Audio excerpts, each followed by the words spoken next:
Hey folks, Engineer 775 here. It's an exciting day, beautiful day up in the mountains of North Carolina.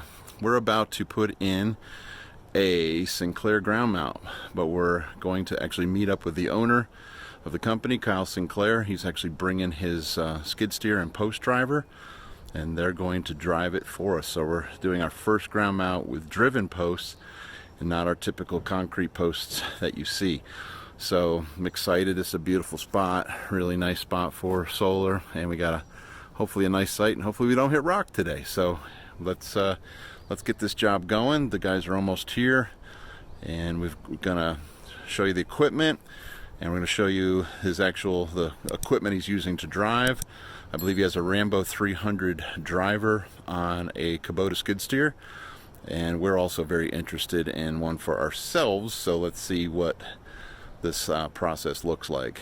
And if it works, the cool thing is you just show up and drive the post. You don't have to schedule concrete and just get it done, and that could save a day on a job, which means a lot. So we'll see how it goes. We'll see if I'm more interested in kind of the excavator attachment versus the skid steer attachment, but let's see what we find out here today. Oh, just a lovely site to work today. Beautiful gardens, beautiful day. Today we're just going to build the solar array though. You can see the home up there. It's about 850 feet away from the solar. A lot of people ask, how far can I put my solar away? 100 feet? We got an 850 foot pole here.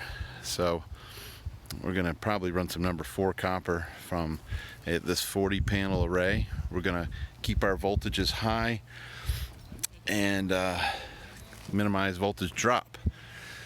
So we're waiting on Kyle from Sinclair Designs and Engineering with their cool Rambo 300 driver and skid steer, and they're on their way. So I think we've got everything laid out. We didn't want to do too much. We wanted to see how they actually do this so we can kind of copy it, learn some tricks from the manufacturer. So we're not going to do concrete today or on this job. So I'm really excited of another way to do solar, especially in a remote location where it's like kind of impossible to get a concrete truck. Not that this is pretty easy, and this is beautiful because it's like perfectly level and perfectly facing south with this fence line. So best of everything. So the only thing that we could run into now that could give us trouble would be rock. And we'll see how the post driver does. All right, exciting. Here is the machine. The guys have showed up from Michigan. This is their third job. This is their second in North Carolina. They just did one in South Carolina.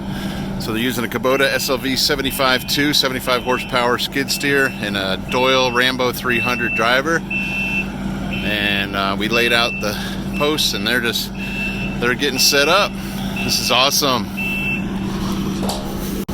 Pretty awesome. Thanks for coming out, man. Yeah, man. Oh, this site is beautiful. This is Kyle. Okay, Kyle, introduce yourself quickly here. Sorry, I put you on the spot. Throwing me under the bus. No. Yeah, Kyle Sinclair, co-owner of Sinclair Designs and Engineering out of Albion, Michigan, and we're here today to grab some posts and throw up some racking. We're real excited to have you here today. We're just used to digging holes in concrete, spending 2 days, which I believe is going to take about an hour for you to do. So really appreciate you showing up. Thanks for helping us, just really up our game on ground mounts. And so anyway, we've had difficulties with finding good ground mounts, and Kyle has hooked us up. So thanks again. Let's just hope we don't hit any rocks. Yes. Well, we can always dig them out, but let's see what Rambo can do. So we're talking about which way to orient the posts, to east or west, depending on the protractor here. Go ahead. So this hole is directly in the center of this part for center of gravity, right? Right. So less forces on the system, all that fun stuff. You'll notice that there's one hole pattern that's closer to this hole than the other. So that's your 5, 15, 25, and 35 degree hole patterns. The one that's further away is your 10, 20, 30, 40. Gotcha. So anytime we're going to do a 30 degree, which is what we're doing today, we'll take the flat face of the post. Flat side of the post, face it east. Okay, cool. Thanks. All right, we're getting our first post set up. Actually use the level.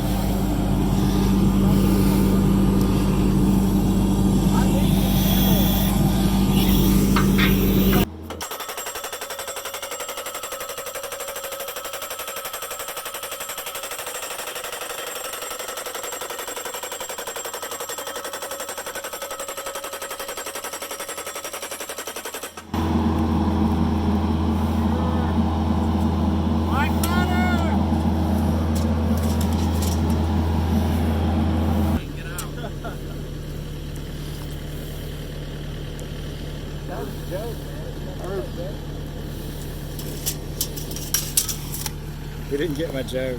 That he's a solder man? No, he goes, throw it at 65, and I go, Oh.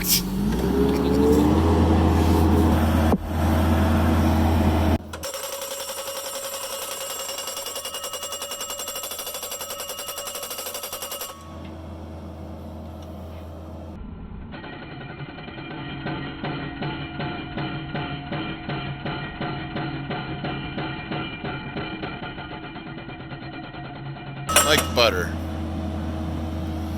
And beginning to put up the trusses. This is a 30-degree setup.